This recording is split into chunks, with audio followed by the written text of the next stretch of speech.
Assalamualaikum warahmatullahi wabarakatuh. Saya Novi Saimatul Thoibah, NIM 191300023. Baik, pada kesempatan kali ini saya akan mempresentasikan materi teori sosiologi menurut Karl Marx. Pokok-pokok bahasanya, pertama dialektika, kedua potensi manusia, ketiga pengasingan, keempat struktur masyarakat kapitalis, kelima konsepsi materialis kapitalis, keenam aspek budaya masyarakat kapitalis, ketujuh komunisme, dan yang terakhir kritik terhadap Karl Marx. Berbicara mengenai tokoh sosiologi Karl Marx, pertama yang akan saya bahas yaitu biografi Karl Marx. Lahir pada tanggal 5 Mei 1818 di kota Trier, Jerman. Ayahnya bernama Heinrich Marx, lahir pada tahun 1777 dan wafat pada tahun 1838. Sedangkan ibunya bernama Henrietta Marx, lahir pada tahun 1788 dan wafat pada tahun 1863. Istrinya bernama Genevieve von Westphalen. Karl Marx sendiri wafat di London pada tanggal 14 Maret 1883. Ayahnya adalah seorang pengacara.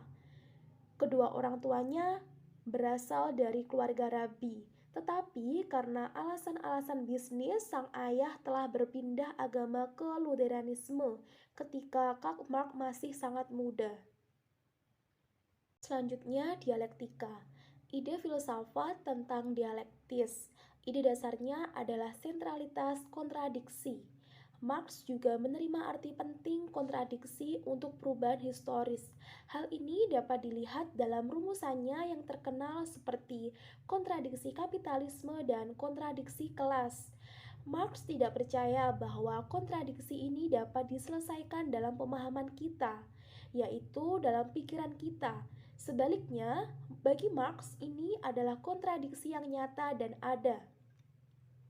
Metode dialektis, pertama fakta dan nilai, kedua hubungan timbal balik, ketiga dulu, sekarang, masa depan, keempat tidak ada inevitabilitas, kelima aktor dan struktur.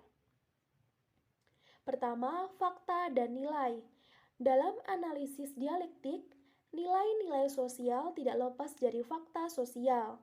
Kebanyakan sosiolog menganggap nilai-nilai mereka bisa dan bahkan harus dipisahkan dari studi mereka terhadap fakta-fakta dunia sosial, tetapi juga tidak diinginkan. Kedua, hubungan timbal balik. Bagi ahli dialektika, satu faktor mungkin berpengaruh pada faktor lain, tetapi kemungkinan besar faktor tersebut akan memiliki efek simultan pada faktor pertama.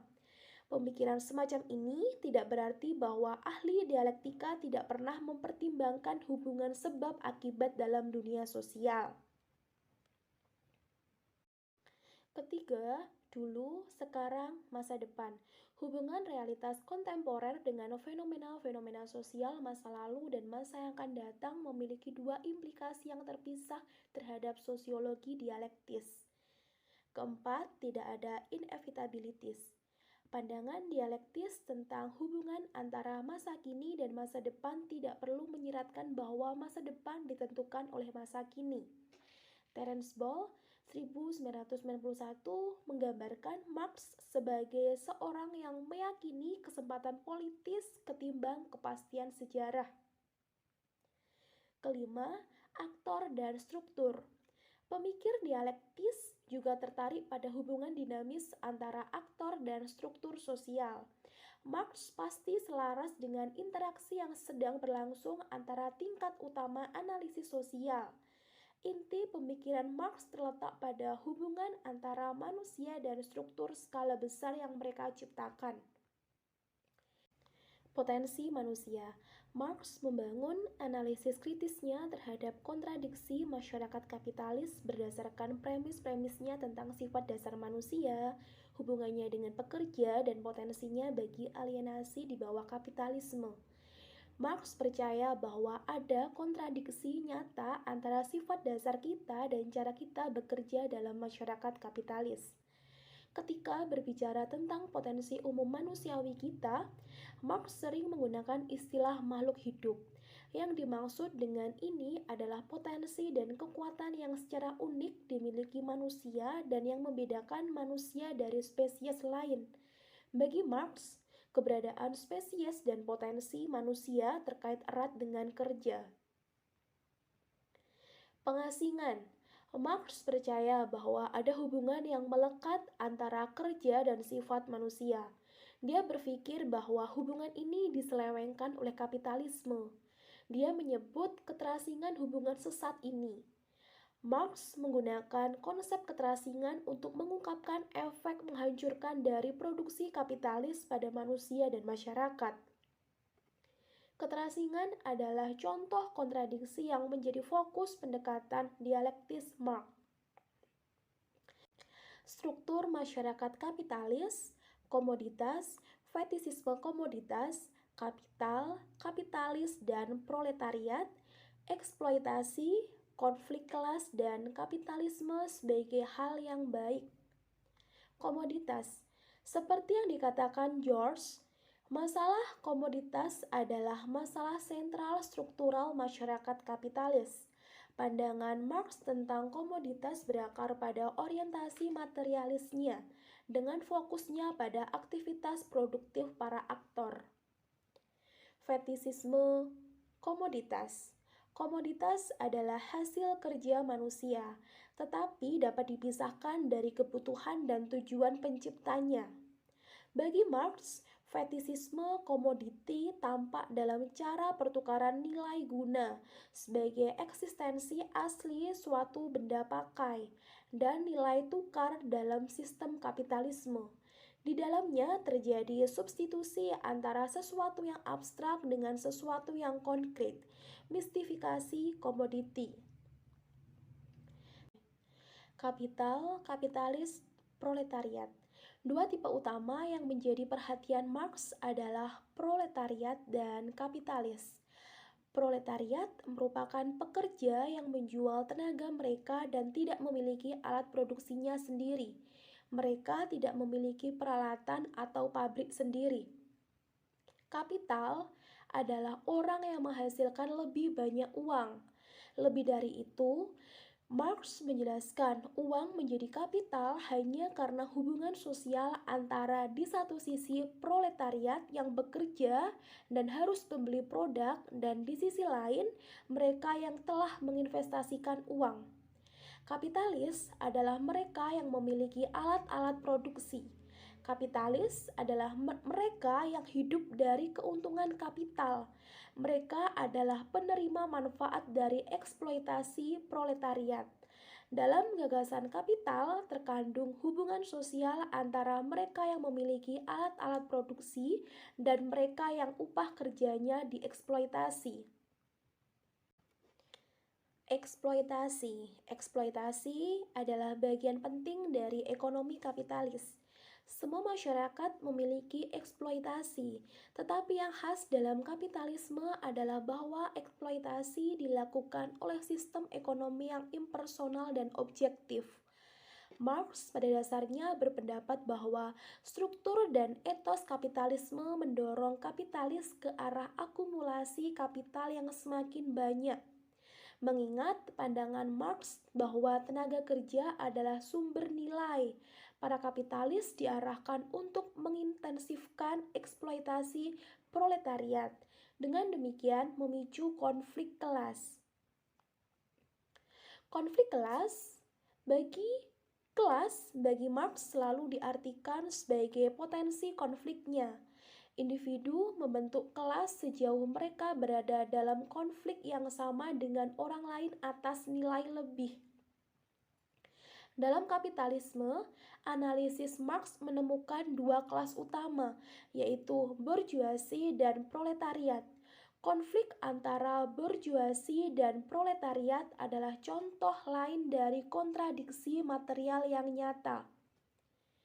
Kapitalisme sebagai hal yang baik. Kelahiran kapitalisme membuka kemungkinan-kemungkinan baru bagi kebebasan buruh. Marx percaya bahwa kapitalisme adalah akar penyebab dari ciri-ciri yang menentukan zaman modern. Kapitalisme telah menjadi kekuatan yang revolusioner. Itu telah menciptakan masyarakat global, memperkenalkan perubahan teknologi yang tiada henti. Itu telah menggulingkan dunia tradisional. Tapi sekarang, Marx percaya itu harus digulingkan. Peran kapitalisme telah selesai, dan inilah saatnya tahap baru komunisme dimulai. Konsepsi materialistis sejarah. Klaim umum materialisme historis Marx adalah bahwa cara orang memenuhi kebutuhan material mereka menentukan atau secara umum mengkondisikan hubungan yang dimiliki orang satu sama lain, institusi sosial mereka, dan bahkan ide-ide mereka yang umum. Pandangan Marx tentang sejarah adalah pandangan yang dinamis, dan karena itu ia percaya bahwa kekuatan produksi akan berubah untuk memenuhi kebutuhan material dengan lebih baik. Aspek budaya masyarakat kapitalis, ideologi, kebebasan, kesetaraan ideologi, dan agama. Ideologi. Pertama, ideologi mengacu pada ide-ide yang secara alamiah muncul dari kehidupan sehari-hari dalam kapitalisme. Tetapi karena sifat kapitalisme mencerminkan realitas secara terbalik. Kedua, Marx menggunakan istilah ideologi untuk merujuk pada sistem ide-ide yang berkuasa yang berusaha sekali lagi menyembunyikan kontradiksi yang ada di jantung sistem kapitalis. Kebebasan, kesetaraan, ideologi. Ideologi kebebasan dan kesetaraan muncul dari praktik pertukaran dalam kapitalisme. Tetapi ide-ide kita terbalik dan tidak mewakili kebebasan dan kesetaraan yang nyata. Marx percaya bahwa sistem kapitalis pada dasarnya tidak setara. Kaum kapitalis secara otomatis mendapat keuntungan lebih dari sistem kapitalis, sementara para pekerja secara otomatis dirugikan. Agama, Marx percaya bahwa agama seperti semua ideologi mencerminkan suatu kebenaran, tetapi kebenaran ini dibalik. Karena orang tidak dapat melihat bahwa kesusahan dan penindasan mereka dihasilkan oleh sistem kapitalis. Kesusahan dan penindasan mereka diberi bentuk religius. Marx dengan jelas mengatakan bahwa dia tidak melawan agama itu sendiri, tetapi melawan sistem yang membutuhkan ilusi agama. Komunisme. Marx mengira bahwa kapitalisme telah mengembangkan kekuatan produktifnya sehingga ia siap memasuki corak produksi baru yang disebutnya komunisme. Marx percaya bahwa komunisme akan melibatkan pengambilan keputusan tentang apa yang akan dihasilkan dari ekonomi yang direifikasi, yang berjalan untuk kepentingan beberapa kapitalis dan menempatkan semacam pengambilan keputusan sosial yang akan memungkinkan kebutuhan banyak yang harus diperhitungkan. Kritik terhadap Karl Marx. Ada beberapa problem dari dalam teori Marx yang harus didiskusikan. Pertama, problem yang secara aktual terdapat dalam komunisme. Kedua, tidak adanya subjek emansipatoris. Ketiga, hilangnya dimensi gender.